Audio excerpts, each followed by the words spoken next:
नमस्कार मित्रों, आगामी 13 अप्रैल 2024 को सूर्य देव मीन राशि से निकलकर अपनी उच्च राशि मेष में प्रवेश करने वाले हैं। पिछले एक महीने से सूर्य देव राहु के साथ युति करके ग्रहण दोष से पीड़ित थे। अब वो इससे मुक्त हो जाएंगे। मेष राशि में 1 मई तक देवगुरु बृहस्पति भी विराजमान है। तो जब सूर्य का गोचर होगा मेष राशि में, तो वहां उनकी बृहस्पति के साथ जो युति होगी, जो बेहद ही प्रभावशाली और बहुत ही शुभ फलदायी होती है। मित्रों, यह वीडियो का पार्ट 2 है। पिछली वीडियो में मैंने जो शुरू की मेष राशि से लेकर और कन्या राशि की जो 6 राशियां उसकी संपूर्ण जानकारी दे दी थी, साथ में उपाय भी बताया था। आज इस वीडियो में तुला राशि से लेकर और जो बाकी की बची राशियां 6 हैं, तुला राशि से मीन राशि तक, उसकी चर्चा की जाएगी। संपूर्ण विस्तार से आपको मैं जानकारी दूंगा, साथ ही अंत में उपाय भी बताऊंगा सूर्य के शुभ फलों को और भी ज्यादा बढ़ाने के लिए। तो सूर्य से संबंधित जो भी जानकारियां थी वो मैंने आपको पिछली वीडियो में दे दी थी पार्ट 1 में। अगर आपने उसको नहीं देखा है तो आप वीडियो सेक्शन में जाके दे सकते हैं।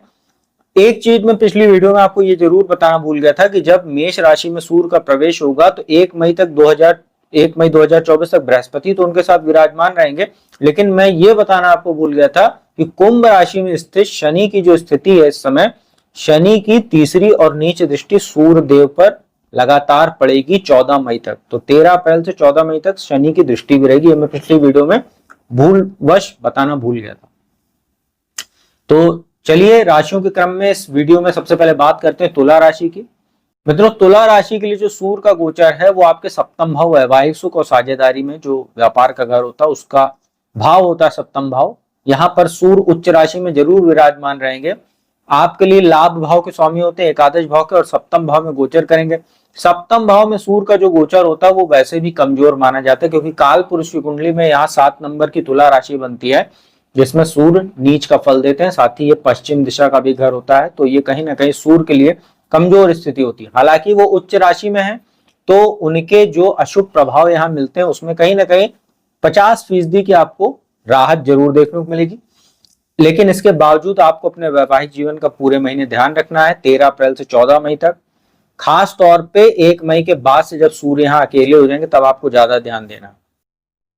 इसके बाद बात करेंगे कि जो यहाँ पर आपका पार्टनरशिप में जो बिजनेस आप करते हैं उसमें भी आपको सतर्क रहना चाहिए। कोई बहुत ज्यादा बड़ा इन्वेस्टमेंट मत आप कर लीजिएगा, अन्यथा आपको कोई लॉस वगैरह भी हो सकता है। हालांकि आपका मान सम्मान बढ़ेगा, इसमें कोई दो राय नहीं है, मान सम्मान भी बढ़ेगा और कहीं ना कहीं आप जो है अच्छे आपकी यात्राएं भी हो सकती है बिजनेस को लेके या इन्वेस्टमेंट आदि को लेके।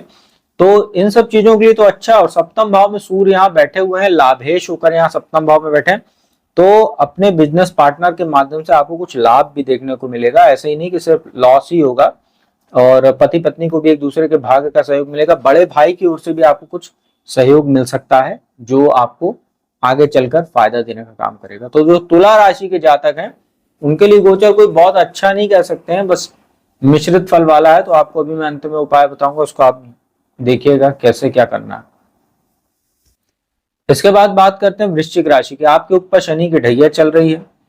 सूर्य आपके लिए दशम भाव के कारक होते हैं और आपके 6ठे भाव में गोचर हो रहा है, और वो भी कहाँ, उच्च राशि में। 6ठे भाव में सूर्य का गोचर बहुत अच्छा माना जाता है, यहाँ वो कारक भी होते हैं। प्रबल शत्रुअंता योग बनेगा। साथ ही जो छात्र, वृश्चिक राशि के जो छात्र हैं जो प्रतियोगी परीक्षाओं की तैयारी कर रहे हैं उनके लिए भी बहुत अच्छा है। खास तौर पर अगर आप प्रशासनिक सेवाओं की तैयारी कर रहे हैं तो आपको सफलता मिलने के तो चांस काफी बढ़ जाएंगे। साथ ही इंटरव्यू आदि में भी सफलता के योग मिलेंगे। दशमेश होकर 6ठे भाव में है, तो कार्यस्थल पर भी अगर कोई अड़चन आ रही थी या कोई आपके खिलाफ षड्यंत्र कर रहा था या आपके कार्यों में कोई अवरोध उत्पन्न कर रहा था, उन सब पर आप हावी रहेंगे और अपने अधिकारों को भी प्राप्त करेंगे। पद प्रतिष्ठा प्रमोशन में आपकी वृद्धि देखने को मिलेगी। मान सम्मान आपका बढ़ेगा, अच्छे अवसर आपको मिल सकते हैं। कोई मनचाहा स्थानांतरण वगैरह भी अगर आप चाह रहे थे वो भी इस गोचर के दौरान हो सकता है। थोड़ा सा अपने पाचन का ध्यान रखिएगा, क्योंकि 1 मई 2024 तक यहाँ बृहस्पति भी विराजमान है, तो बहुत ज्यादा हैवी भोजन करने से आपको बचना चाहिए। मिर्च मसालेदार भोजन से आपको बचना चाहिए। कोर्ट कचहरी से जुड़े मामलों में भी कुछ सफलता आपको देखने को मिलेगी। बस आपको ये ध्यान रखना है कि खुद से किसी वाद विवाद में पड़ने से खुद को बचाइएगा, अन्यथा समस्या हो सकती है और आपको किसी कानूनी मामले में भी ये स्थिति फंसा सकती है, क्योंकि सूर्य की नीच दृष्टि आपके द्वादश भाव पर पड़ रही है। तो वृश्चिक राशि वालों के लिए गोचर अच्छा है। धनु राशि की बात करें आपके लिए तो केंद्र त्रिकोण का राजयोग बन रहा है, क्योंकि आपके भाग्य स्थान के स्वामी बनते हैं सूर्य, और पंचम भाव शिक्षा संतान में उच्च राशि में गोचर करेंगे। यहाँ बृहस्पति भी विराजमान है। संतान उत्पत्ति के लिए अब आपके लिए समय अच्छा है, क्योंकि बृहस्पति अभी यहाँ अकेले बैठे हुए थे, उसमें कुछ समस्या आ रही थी, अब सूर्य आ गए हैं तो संतान उत्पत्ति के अच्छे अवसर आपको मिलेंगे। संतान के जीवन में तरक्की देखने को मिलेगी, उसका कैरियर कहीं ना कहीं उसमें भी आपको फायदा देखने को मिलेगा। साथ ही मान सम्मान आपका बढ़ेगा, आपके जो विचार हैं उसमें शुद्धता आएगी, आपके आत्मविश्वास में वृद्धि होगी। मान सम्मान आपका इसलिए बढ़ रहा है क्योंकि लाभ भाव पर दृष्टि है, यश में वृद्धि होगी, ख्याति आपकी बढ़ेगी। विदेश जा सकते हैं पढ़ने के लिए। साथ ही जो सरकारी नौकरी की तैयारी कर रहे छात्र उनको फायदा मिलेगा। सरकारी नौकरी करने वाले लोगों के लिए अच्छा, अगर आप कोई सरकारी ठेकेदार वगैरह फर्नीचर आदि का काम करते हैं, ऐसे लोगों के लिए भी अच्छा समय कह सकते हैं। बहुत ही सुंदर आपके लिए ये स्थिति है, भाग्यशाली, क्योंकि भाग्येश होकर पंचम भाव में है, तो संतान के ओर से भी आपको अच्छी अच्छी खुशखबरियां मिलेंगी, और आपका भाग्य संतान को तरक्की दिलाने में मदद करेगा, और संतान का भाग्य भी कहीं ना कहीं आपको मान सम्मान दिलाएगा। इसके बाद बात करते हैं मकर राशि के चतुर्थ भाव में गोचर हो रहा उच्च राशि में सूर्य विराजमान रहेंगे, शनि की दृष्टि भी रहेगी आपके ऊपर, 7.5 का अंतिम चरण चल रहा है। तो इन्वेस्टमेंट से आपको बचना चाहिए अगले 1 महीने, अगर कोई बहुत इंपॉर्टेंट ना हो तो इन्वेस्टमेंट टाल दीजिए। जनता में आपकी प्रसिद्धि बढ़ेगी जरूर, परंतु आपको यह ध्यान रखना है कि आप कोई ऐसा कृत्य मत कीजिएगा या कोई ऐसा अनैतिक कार्य मत कीजिएगा जिससे आपकी ख्याति पे धब्बा पहुंचे। राजनीति के क्षेत्र से जुड़े हुए लोगों के लिए समय विशेष है। चुनाव आदि लड़ने जा रहे हैं तो आपको कुछ फायदा जरूर हो सकता है, परंतु जैसा मैंने बताया कि आपको बहुत सतर्क रहने की आवश्यकता है। कोई षड्यंत्र वगैरह आपके खिलाफ कर सकता है, आपका ही कोई पार्टी का या दल का जो व्यक्ति है वो आपके खिलाफ षड्यंत्र कर सकता है, इसका ध्यान रखिएगा। सरकारी ठेकेदार वगैरह तो आपको फायदा हो सकता है, अच्छे अच्छे कॉन्ट्रैक्ट मिल सकते हैं। माता के स्वास्थ्य का ध्यान रखिएगा, पिता के साथ भी संबंधों को मजबूत रखिएगा, उन दोनों का आशीर्वाद आप लीजिए तो आपके लिए अच्छा रहेगा। स्वास्थ्य थोड़ा सा आपका जरूर प्रभावित रह सकता है, मानसिक चिंताएं जरूर सूर्य आपका चतुर्थ भाव में बैठ के बढ़ाएगा, और कहीं ना कहीं आपको कुछ मानसिक पीड़ा भी देने का काम करेगा, तो इसका आप ध्यान रखिएगा। अभी अंत में मैं उपाय बताऊंगा, उसको कीजिएगा। कुंभ राशि की बात करते हैं। कुंभ राशि के लिए सूर्य का गोचर बहुत शानदार रहने वाला है, तीसरे भाव में गोचर होगा। आपके आत्मविश्वास पराक्रम पुरुषार्थ में जबरदस्त वृद्धि होगी, पिता का आपको साथ मिलेगा, पिता का सहयोग मिलेगा। पिछले दिनों अगर कोई वैचारिक मतभेद था वो खत्म होगा। धार्मिक यात्राएं होंगी, धर्म कर्म में रुचि बढ़ेगी, साथ ही पिता की ओर से भी आपको कोई आर्थिक लाभ हो सकता है।